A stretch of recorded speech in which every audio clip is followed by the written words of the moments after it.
안녕하세요. 절제미를 잘 살린 특성을 감사합니다. 우리 3절 다시 한번 같이 읽죠. 시작. 이 연의 말씀을 읽는 자와 듣는 자와 그 가운데 기록한 것을 지키는 자는 복이 있나니 때가 가까움이라. 은혜로우신 아버지 하나님, 이 시간 요한계시록 말씀을 새롭게 배우고자 합니다. 성령 하나님께서 우리에게 말씀을 가르쳐 주시고 또 그 말씀을 지키는 자들로 자라도록 도와주옵소서. 특별히 예수 그리스도에 대해서 저희들이 깊이 영접하고 또 순종하며 살도록 도와주옵소서. 이 예배를 축복하시고 우리 주님께서 함께해 주옵소서. 감사하고 예수님의 이름으로 기도합니다. 아멘. 많은 사람은 요한계시록을 성경에서 가장 어려운 책이라고 생각하지요. 또 어떤 사람은 계시록을 두려운 책이나 미래를 예측하는 책으로만 생각합니다. 그러나 요한계시록은 어떤 책이며 우리는 그 말씀 앞에서 어떤 자세로 다가가야 할까요? 첫째, 말씀을 지켜야 합니다. 1절을 보십시오. 예수 그리스도의 계시라. 이는 하나님이 그에게 주사 반드시 속히 일어날 일들을 그 종들에게 보이시려고 그의 천사를 그 종 요한에게 보내어 알게 하신 것이라. 계시라는 말은 문자적으로 덮개를 벗긴다 또는 드러낸다는 뜻입니다. 곧 사람의 지혜로 알 수 없는 진리를 하나님이 열어서 사람들에게 알려주신다라는 말이에요. 어떤 사람은 요한계시록을 특별한 사람만 이해할 수 있는 감춰진 책으로 생각하죠. 그러나 그것은 비밀스러운 책이 아니라 오히려 덮개를 열어서 우리한테 알려주고 있는 책이죠. 그러면 그 내용은 무엇입니까? 예수 그리스도의 계시입니다. 예수 그리스도라는 말은 예수님으로부터 동시에 예수님에 관하여라는 뜻이에요. 따라서 요한계시록의 중심은 종말의 사건이나 무슨 시대의 징조가 아니라 예수 그리스도입니다. 그 계시는 어디에서 시작했습니까? 하나님입니다. 하나님은 그 계시를 예수 그리스도께 주셨고 다시 그 종들에게 보이시려고 천사를 요한에게 보내서 알도록 하셨습니다. 그리고 요한은 그것을 교회에게 전했습니다. 요한은 이 계시를 어떻게 전했습니까? 그러나 하나님의 말씀과 예수 그리스도께서 하신 증언, 곧 자기가 본 것을 다 증언했습니다. 그런데 이 증언 속에는 반드시 속히 일어날 일이 담겨 있죠. 여기서 증언한다는 말은 법정에서 사용하는 법률 용어입니다. 증인은 자신이 직접 보고 들은 사실을 있는 그대로 진술해야죠. 요한도 자기의 생각이나 해석을 덧붙인 것이 아니라 하나님께서 보여주시고 예수님께서 증언하신 그 내용을 그대로 전했습니다. 따라서 요한계시록은 사람의 상상이나 자기의 생각을 덧붙인 그런 글이 아니죠. 하나님께서 주신 권위 있는 말씀입니다. 그러면 이 말씀 앞에서 누가 복이 있습니까? 3절 우리 다시 한번 읽읍시다.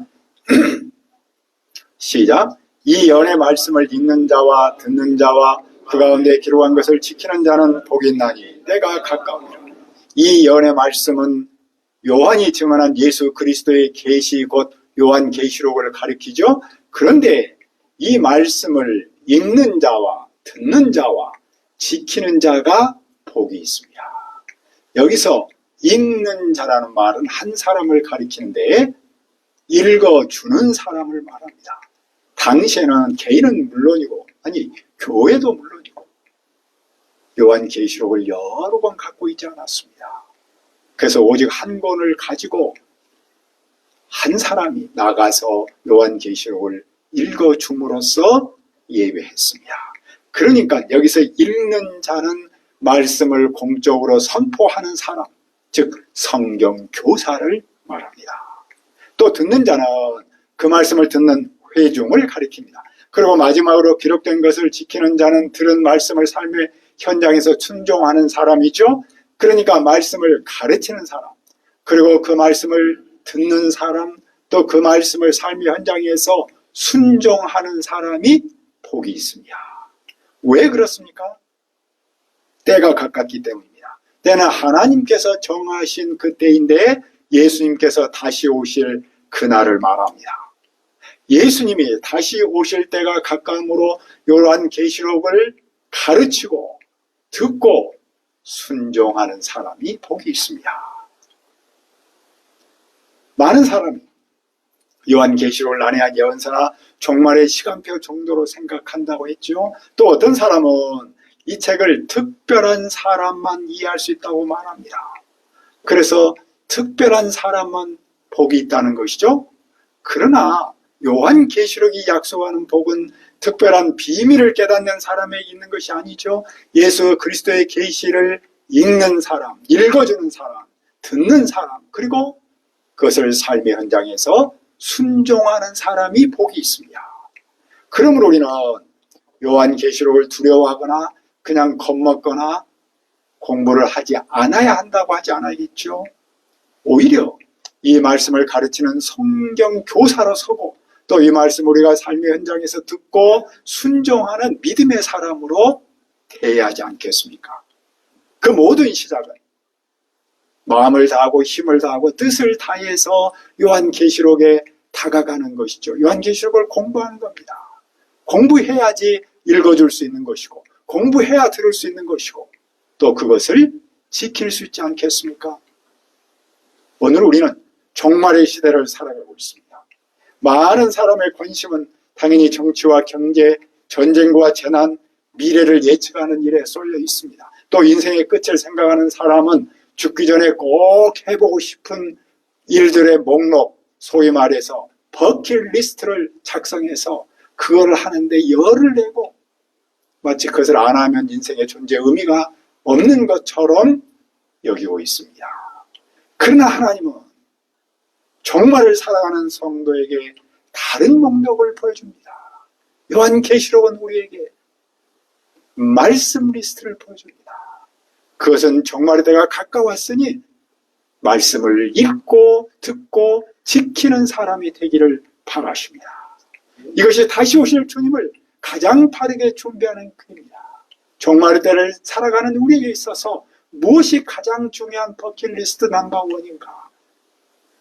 요한계시록은 우리에게 당신의 말씀을 읽어주는 사람, 듣는 사람, 순종하는 사람이 되기를 바랍니다.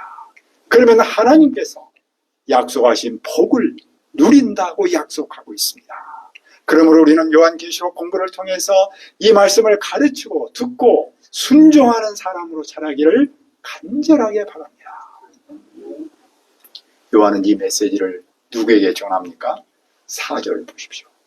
요한은 아시아에 있는 7 교회에 편지하노니 이때도 계시고 전에도 계셨고 장차 오실 이와 그의 보좌 앞에 있는 7영과 요한계시록의 1차 청종은 7 교회입니다. 우리는 이 점을 놓치지 않아야 합니다. 따라서 요한계시록의 메시지를 먼저 7 교회에 적용하고 그 다음에 오늘 우리에게 적용해야 합니다.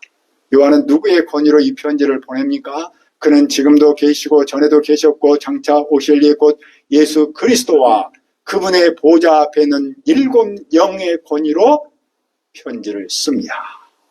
7영은 성령님이시죠.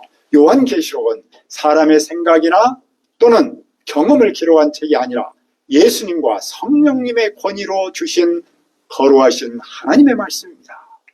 그러면 이 계시의 중심인 예수 그리스도는 어떤 분입니까?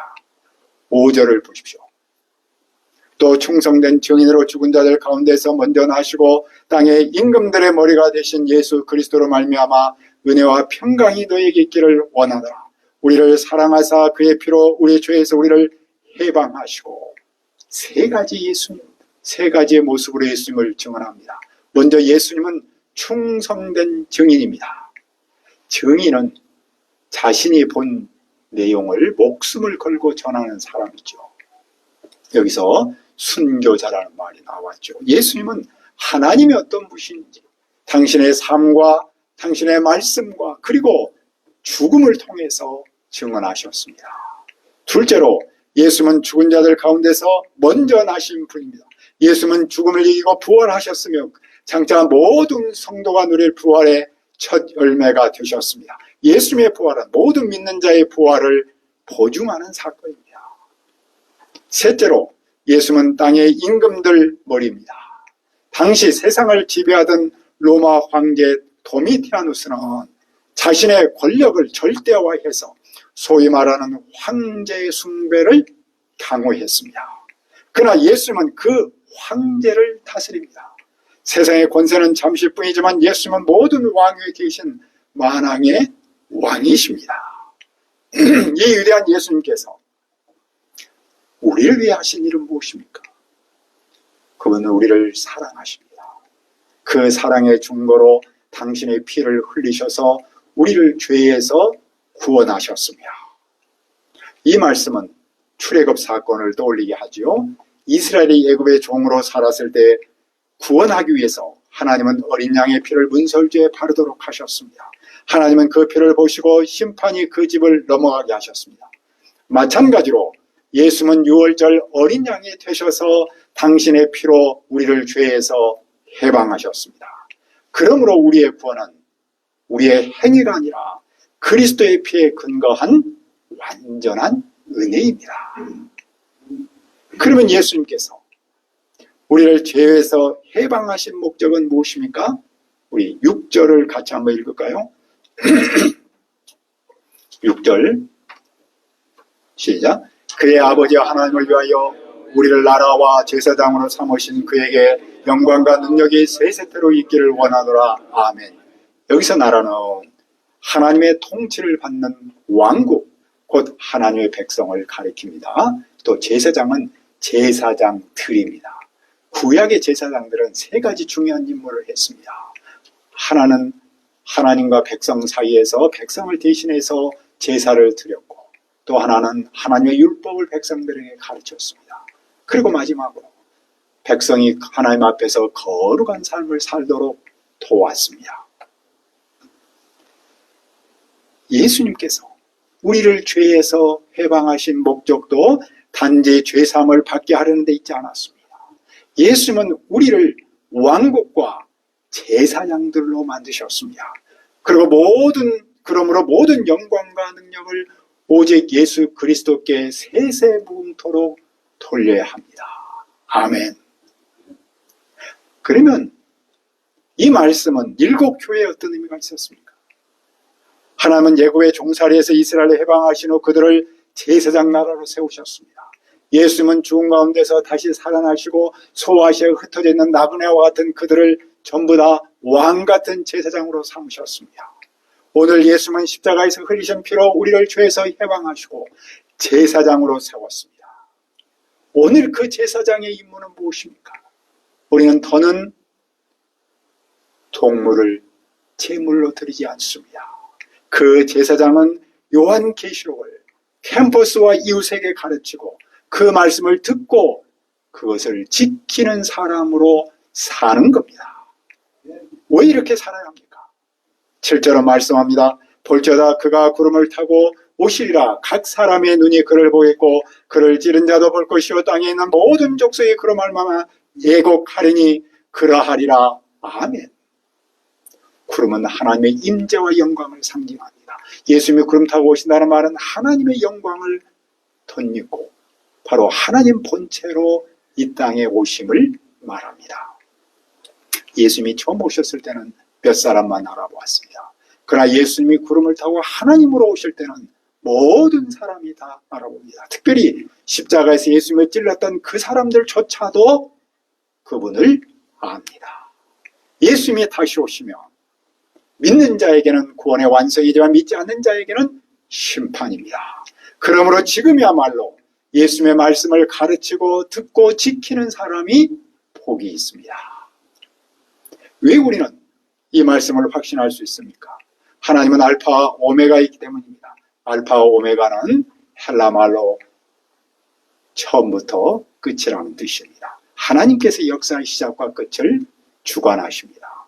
하나님은 이제도 계시고 전에도 계셨으며 장차 오실 영원한 분입니다. 시간과 역사를 다스리는 전능한 하나님이기에 그분의 약속은 반드시 이루어집니다. 당시 교회는 막강한 권세를 가진 로마 황제 아래에서 고난을 겪고 있었습니다. 그러나 황제의 권세는 잠시뿐입니다. 예수 그리스도는 영원히 다스리는 전능한 왕이시며 반드시 하나님으로서 이 땅에 오십니다. 그러므로 교회는 두려워하지 말고 다시 오실 그분을 소망해야 합니다. 그리고 이 예언의 말씀을 듣고 읽고 듣고 지키는 삶을 살아야 합니다. 이것이 하나님께서 오늘 우리를 왕같은 제사장으로 세우신 목적이며 오늘 우리에게 요한계시록이 바라고 기대하는 삶입니다. 그러면 우리는 어떻게 그렇게 살 수 있습니까? 둘째, 음부의 열쇠를 가진 분을 바라봐야 합니다. 9절을 보십시오.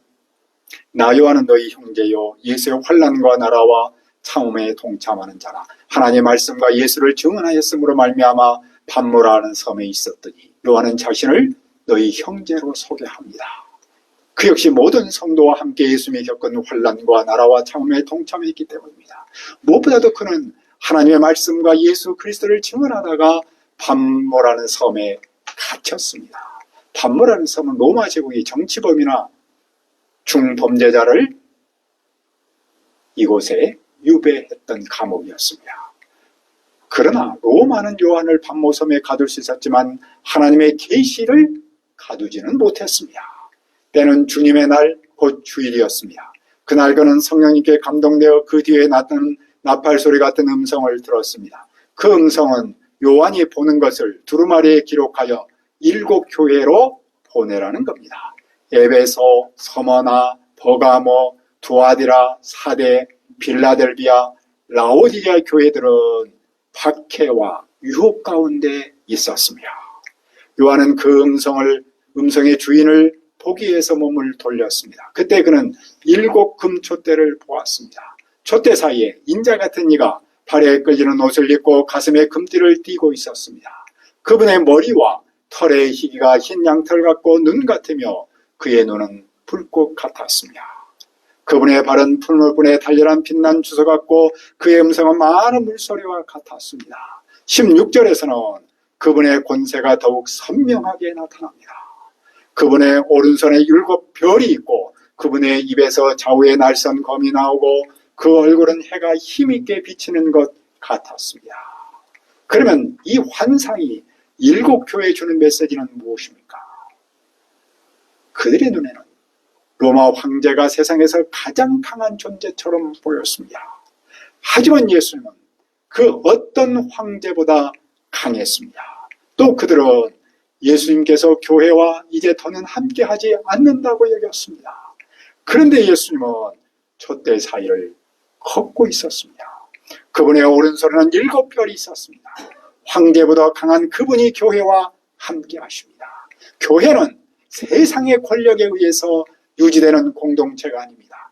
오직 우리의 왕이시며 만왕의 왕이신 다시 오실 그분 예수 그리스도께서 함께 하시고 예수 그리스도께서 보호하고 인도하는 그것이 바로 우리의 교회의 공동체입니다.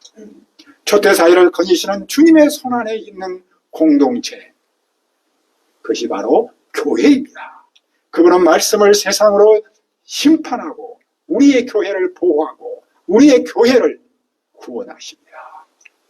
그러므로 교회는 그분의 말씀을 읽고 듣고 지키는 일에 힘써야 합니다. 그런데 요한은 이 영광스러운 주님을 보았을 때 어떻게 되었습니까? 과거에 그는 예수님의 품에 안겨서 밥을 먹었었습니다.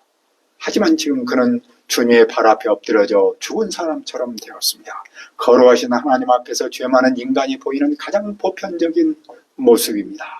그때 예수님은 어떻게 하셨습니까? 주님은 요한에게 오른손을 얹으시며 말씀하셨습니다. 두려워 말라. 나는 처음이며 마지막이니라. 왜 요한은 두려워하지 않아야 합니까? 18절을 보십시오.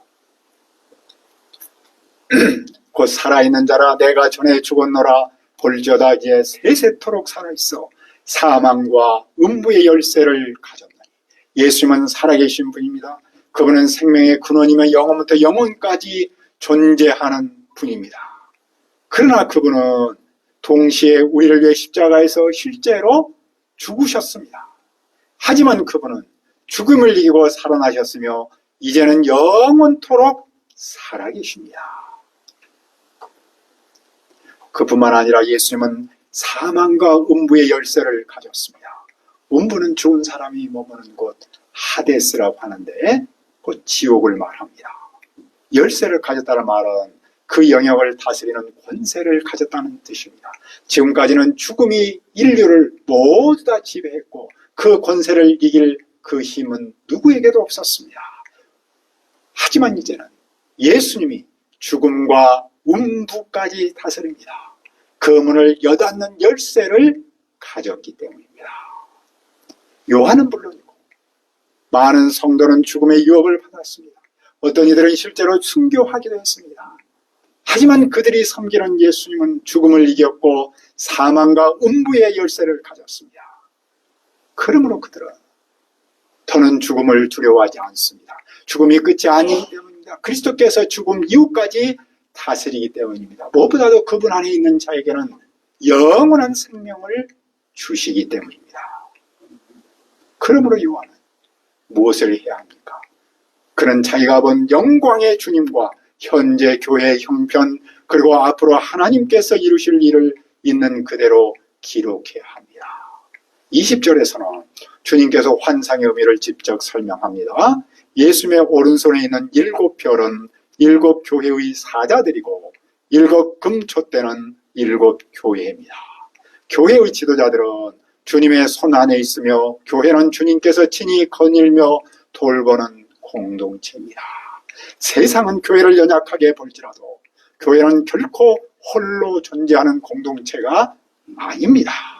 살아계신 주님께서 친히 붙들고 다스리시고 보호하시고 인도하시는 공동체입니다.